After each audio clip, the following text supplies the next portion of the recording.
Bonjour à tous, bienvenue c'est Angie, on se retrouve pour la guidance du 1er au 15 mai. Je vous invite à écouter comme d'habitude votre signe solaire, l'ascendant, le lunaire pour compléter les informations, les vôtres, ceux de votre partenaire si vous le souhaitez. N'hésitez pas à revenir dessus après coup, parfois les messages par la posteriori. Je vous remercie pour vos likes. N'hésitez pas à mettre un petit pouce si vous avez aimé les messages, à commenter si vous avez un retour à me faire et à vous abonner pour recevoir les autres guidances. Je vous embrasse les amis, je vous souhaite une très belle écoute. À tout de suite. Les Sagittaires, c'est à vous. Allons voir vos énergies pour cette première quinzaine du mois de mai. Alors on va voir tout de suite l'énergie générale pour vous et vous avez la grenouille qui nous parle de purification et de renaissance. La grenouille symbolise la fertilité, la purification et le renouveau. Ce petit animal au grand pouvoir te procurera légèreté, sagesse et abondance. Alors on fait du tri au propre, au figuré, un petit peu comme l'énergie des balances. On est dans une énergie où on prend conscience de toutes ces choses qu'on garde dans sa vie et dont on n'a pas besoin. Et là, je parle vraiment au sens propre comme au figuré. Donc ça peut aussi concerner des personnes, des situations, des habitudes, autant que des objets. C'est vraiment au sens large. Vous êtes dans cette étape-là de vous libérer de tout ce dont vous n'avez plus besoin. Vous faites du tri, vous faites du vide pour accueillir de nouvelles choses. On voit aussi que dans votre état d'esprit, il y a beaucoup de choses qui changent. Donc peut-être qu'aussi des activités, des projets qui vous portaient précédemment, aujourd'hui ne résonnent plus du tout avec vous. Donc ça, vous pouvez aussi en prendre conscience. Il n'y a pas de culpabilité à avoir. C'est normal, on évolue. Il y a des cycles de vie également. Il y a une forme d'impermanence aussi dans les relations et dans la vie de manière générale qu'il faut accepter. Donc ne soyez pas mal vis-à-vis de ça, n'ayez pas de culpabilité par exemple à laisser partir certaines choses, à abandonner, à rediriger votre énergie vers des choses qui vous parlent plus aujourd'hui. Allez, on va voir dans votre état d'esprit comment ça se passe pour vous les Sagittaires. Vous êtes avec la libellule. Je mets de la lumière sur mon chemin. Alors là, il y a une forme de clarté, d'évidence, de légèreté. La libellule, c'est vraiment cette énergie-là de conscience, d'éveil. La lumière, elle va vous aider à éclairer des situations, à prendre conscience de votre chemin. C'est comme une évidence. Alors forcément, en faisant ce tri-là, vous allez vous rendre compte que, voilà, maintenant, j'ai envie de ça. Je me débarrasse de tout ce dont je ne veux plus dans ma vie et je trouve mon chemin, je trouve ma voie, j'ai de la clarté, ouais, c'est un petit peu ça, c'est vraiment je trouve la voie vers laquelle je veux aller, je comprends ma situation, c'est voilà, la lumière est là, maintenant c'est clair, je sais ce que je veux, c'est tel projet, c'est telle personne, j'ai envie de faire ça, c'est beaucoup plus clair, c'est vraiment ça. La lumière, c'est aussi de l'optimisme, c'est du partage, c'est de la chaleur, c'est de la joie, c'est que vous allez aussi porter un regard différent sur la vie, sur la situation. Il y a un regain comme ça, forcément, quand on fait de la place, ça laisse entrer voilà, toutes les possibilités aussi dans sa vie. Donc vous faites vraiment ce vide, ce tri qui permet d'accueillir de nouvelles choses, mais aussi qui vous apporte une grande forme de clarté et de discernement, d'évidence par rapport à certaines questions que vous vous posiez précédemment. Les réponses étant toujours bien évidemment en vous. Alors, on va aller voir avec le tarot. Hop, on a la force très très bien. Très belle énergie pour vous accompagner. Je vais y revenir. Et on a... Waouh! C'est marrant parce que j'allais vous dire, la libellule, elle me fait penser au jugement. Ben c'est ça, voilà, il est sorti. Très bien. Et le petit papillon, je vais le prendre tout de suite. Alors, vous avez un très beau tirage. Alors, on commence par le papillon, tiens. J'écoute la sagesse intuitive de mes propres sentiments, je suis guidée de l'intérieur. C'est ce que je viens de vous dire, c'est cette notion de la vérité, elle vous appartient. La vérité, elle est avant tout en vous. Donc, quelque part, vous savez déjà les réponses. Vous savez que quelque chose vous porte. Cette évidence dont je vous parlais tout à l'heure, c'est ça, c'est qu'il y a quelque chose qui fait sens. Il y a comme une forme de révélation Ce que nous dit aussi le jugement, c'est une révélation intérieure où les choses sont claires. On sait ce que l'on veut. On a vraiment, voilà, cette libération par rapport à des questionnements. C'est vraiment ça. C'est que j'ai plus de doute. Il y a une évidence, il y a une clarté. Je sais quelle est ma voie, je sais quel est mon chemin. Alors, cette renaissance, cette libération, ça peut être aussi un poids en moins sur les épaules. Quelque chose que l'on va régler. Ici, avec la force, ça nous dit qu'il y aura peut-être la notion de négocier, d'argumenter, de mettre un petit peu les choses au point, que ce soit avec un patron, que ce soit quelque chose à négocier avec une banque, avec une administration. Dans le sentimental, dans le couple, la force, ça veut dire que s'il y a quelque chose qui ne va pas, s'il y a des non-dits, s'il y a des sous-entendus, on va ouvrir le dialogue. Ça ne veut pas dire qu'on va provoquer la dispute, qu'on va vraiment être dans quelque chose de très dur, mais on va vouloir mettre, voilà, poser les cartes sur la table, mettre les points sur les i. Voilà, ça va pas, il faut en parler, on se dit les choses, voilà, on parle vrai. C'est vraiment ça. C'est cette capacité vraiment à rentrer dedans, à dire voilà, ça va pas. Plutôt que de faire semblant, on en parle, on met les choses au clair. Voilà, on a cette force, cette capacité à ne pas avoir peur d'affronter les problèmes. Donc la force, elle vous aide à ça, elle vous aide à affronter les problèmes, à pas les mettre sous le tapis, à pas faire comme, à pas être dans le déni, à pas être dans une forme de passivité. Non, si quelque chose ne va pas, vous prenez le taureau par les cornes et là vous agissez. Et vous avez cette force de conviction, cette capacité naturelle à vous battre, à vous défendre, à argumenter, à faire bouger les choses pour le bien en fait, mais pas uniquement pour votre bien à vous, c'est à faire bouger les choses.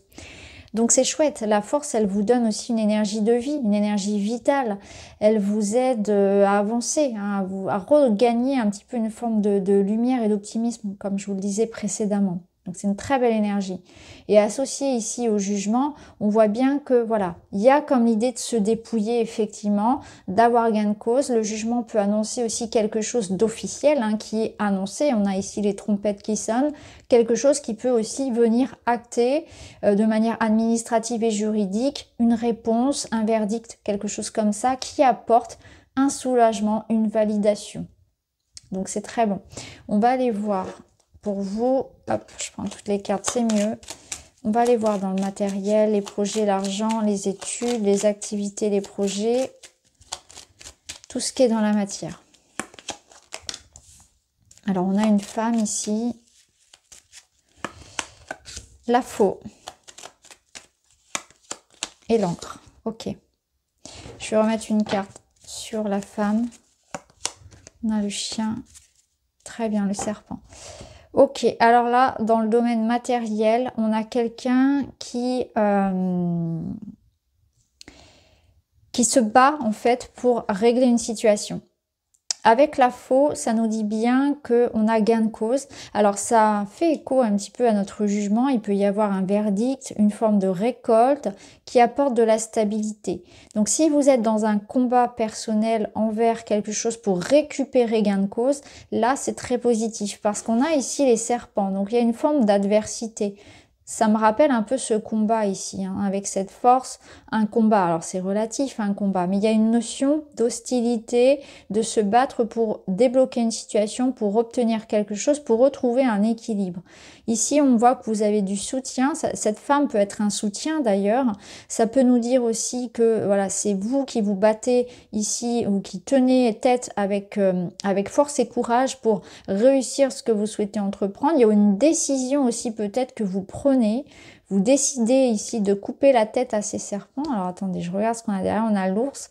Donc effectivement, ça peut être en lien avec une forme d'autorité, hein, une autorité, une administration, un employeur peut-être aussi. Hein. Là, on doit se faire entendre, on doit obtenir quelque chose. Et peut-être que parmi certains ici, certains décideront, parmi vous, pardon, certains d'entre vous décideront de couper, hein, de trancher et peut-être même de partir, de dire stop, hein, de poser des limites. Avec ce jugement, cette libération, elle peut résonner comme un départ, hein, notamment, mais on part pas sans rien. Il y a cette notion que c'est ce qu'il y a de plus juste à faire pour, voilà, pour dénouer aussi une problématique. Et d'ailleurs, la faux ici peut venir couper ce poids que peut avoir l'encre. Hein. Ça peut être une situation qui dure, qui stagne, et on tranche. Quelque chose est tranché de toute façon. d'un point de vue matériel, juridique et financier. Alors, on va aller voir au niveau relationnel.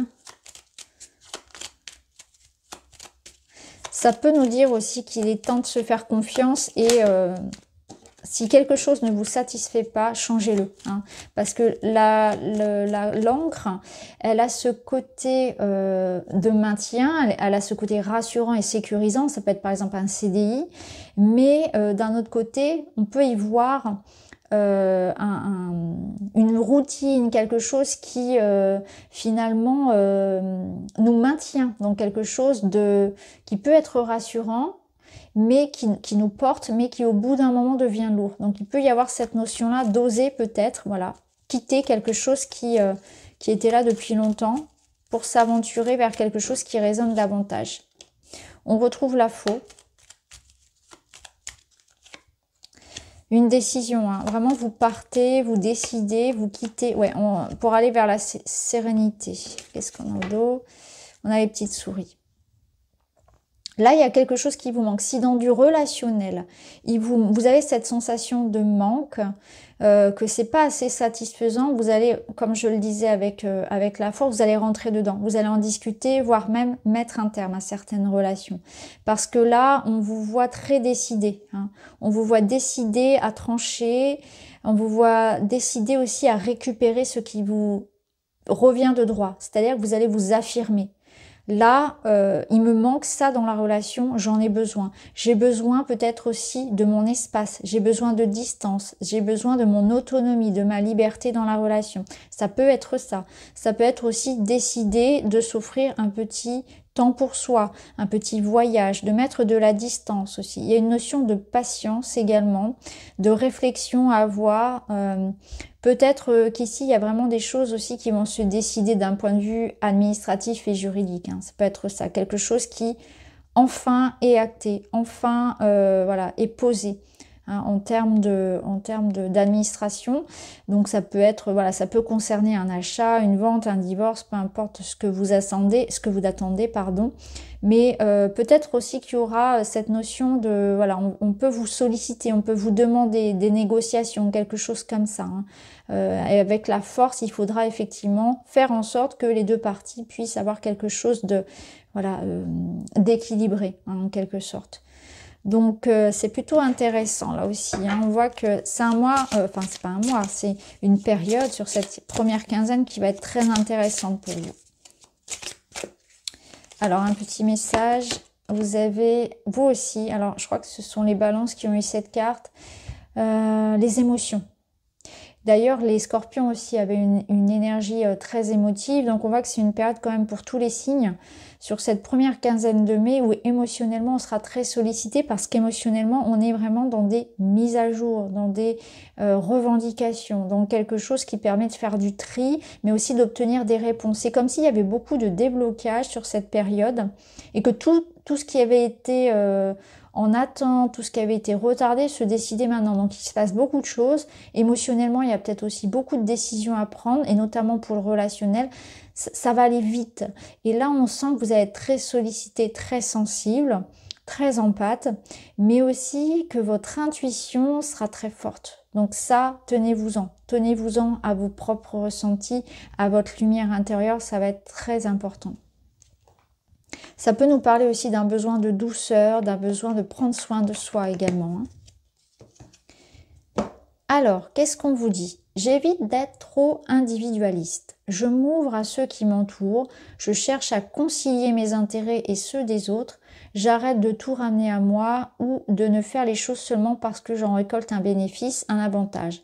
Ainsi, je suis plus lumineux. C'est intéressant parce que là, on retrouve ce côté où effectivement, il y a une part d'individualisme qu'on vous demande de tempérer.